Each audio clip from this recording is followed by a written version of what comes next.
Assalamualaikum warahmatullahi wabarakatuh.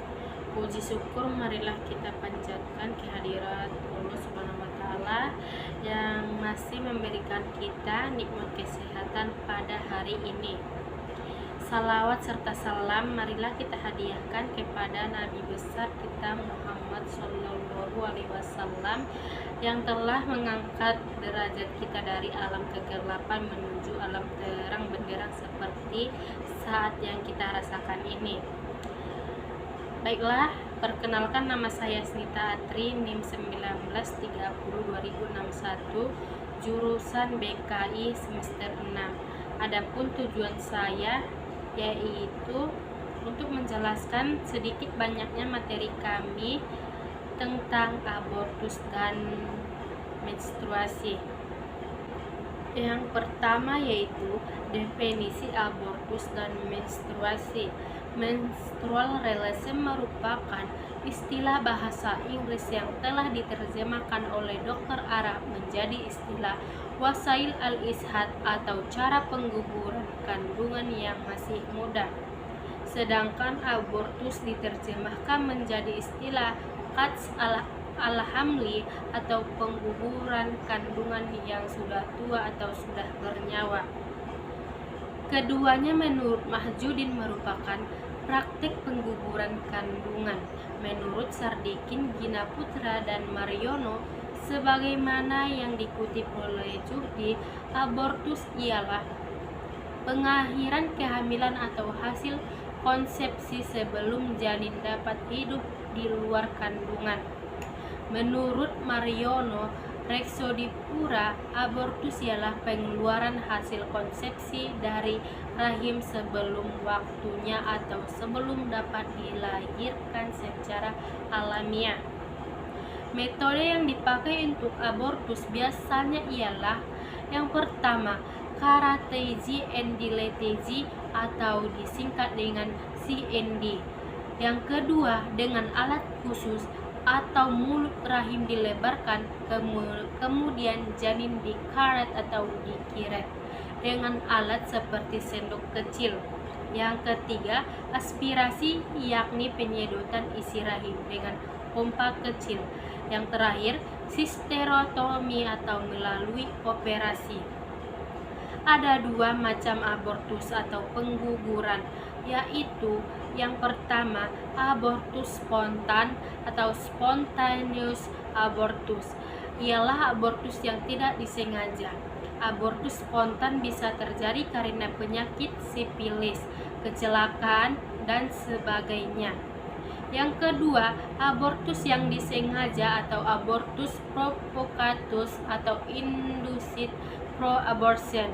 Abortus ini ada dua macam, yaitu satu, abortus artificialis therapeuticus, yakni abortus yang dilakukan oleh dokter atas dasar indikasi medis. Misalnya jika kehamilan diteruskan bisa membahayakan jiwa si calon ibu, misalnya karena penyakit-penyakit yang berat seperti TBC berat dan penyakit ginjal yang berat. Yang kedua, abortus vocatus criminalis, yakni abortus yang dilakukan tanpa dasar indikasi medis. Misalnya abortus yang dilakukan untuk meniadakan hasil hubungan seks di luar perkawinan atau untuk mengakhiri kehamilan yang tidak dikehendaki.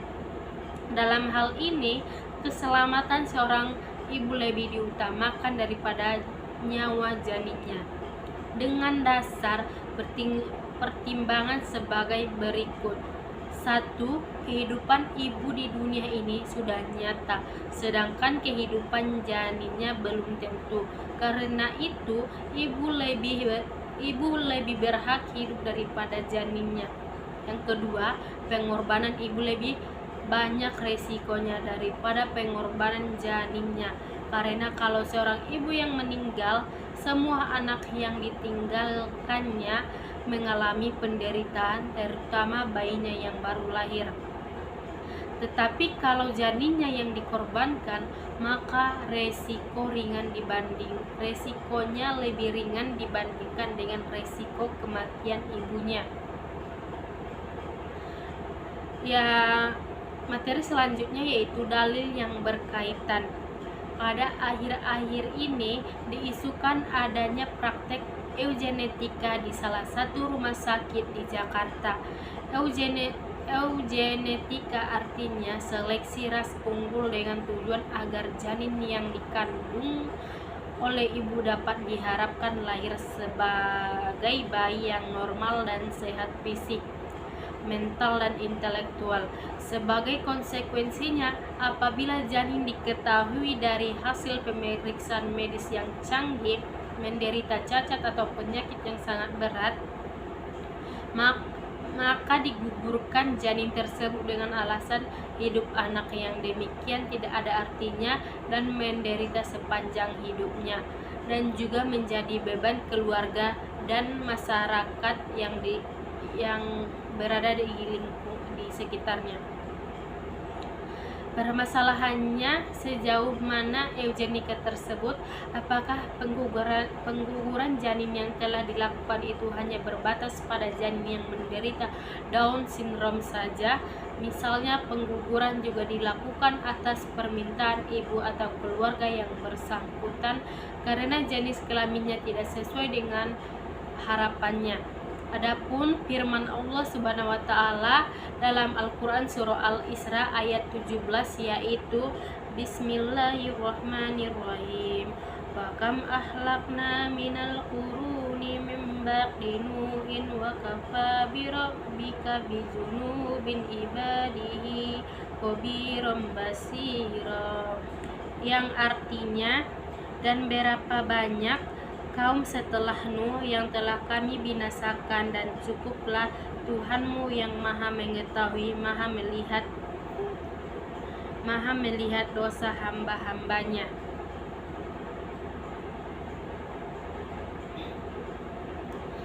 Yang materi selanjutnya yaitu pendapat ulama. Apabila abortus dilakukan sebelum diberi ruh atau nyawa pada janin, yaitu sebelum berumur 4 bulan, ada beberapa pendapat. Ada ulama yang memperbolehkan abortus, antara lain Muhammad Ramli dalam kitab Al-Nihayah dengan alasan karena belum ada makhluk yang bernyawa.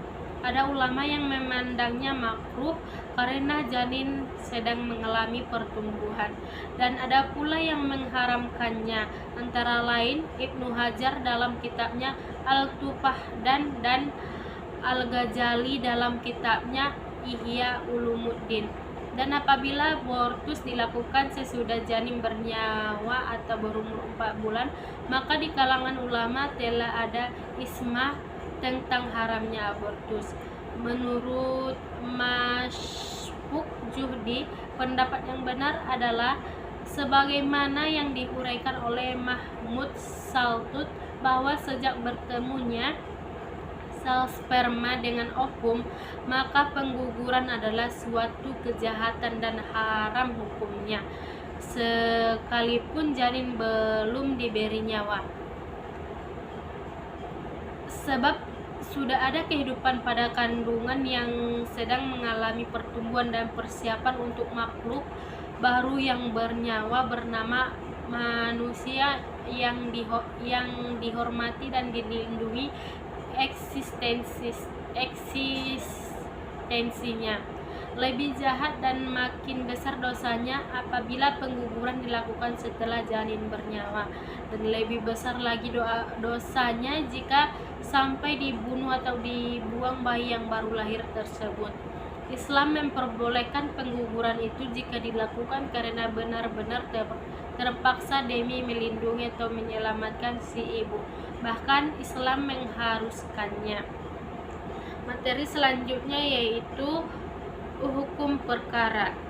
Kalau diperhatikan, pasal-pasal KUHP yang berkaitan dengan abortus sebagai berikut. Yang pertama yaitu pasal 299. 1. Barang siapa dengan sengaja mengobati seorang wanita atau menyuruhnya supaya diobati dengan diberitahukan atau ditimbulkan harapan bahwa karena pengobatan itu hamilnya dapat digugurkan, diancam dengan pidana penjara paling lama 4 tahun dan bisa juga denda sebanyaknya. Yang kedua, jika yang bersalah atau berbuat demikian untuk mencari keuntungan atau menjadikan perbuatan tersebut sebagai pencarian atau kebiasaan, atau jika dia seorang tabib, bidan, atau juru obat, pidananya dapat ditambah sepertiga lagi. Ketiga, jika yang bersalah melakukan kejahatan tersebut dalam menjalankan pencarian, maka dapat dicabut haknya untuk melakukan pencarian itu. Yang kedua yaitu pasal 346. Seorang wanita yang sengaja menggugurkan atau mematikan kandungannya atau menyuruh orang lain untuk itu diancam dengan pidana penjara paling lama 4 tahun. Yang ketiga yaitu pasal 347. 1. Barang siapa dengan sengaja menggugurkan atau mematikan kandungan seorang wanita tanpa persetujuan diancam dengan pidana penjara paling lama 12 tahun. Yang kedua, jika perbuatan itu mengakibatkan matinya wanita tersebut, dikenakan pidana penjara paling lama 15 tahun. Cukup sekian materi yang dapat saya jelaskan pada kali ini.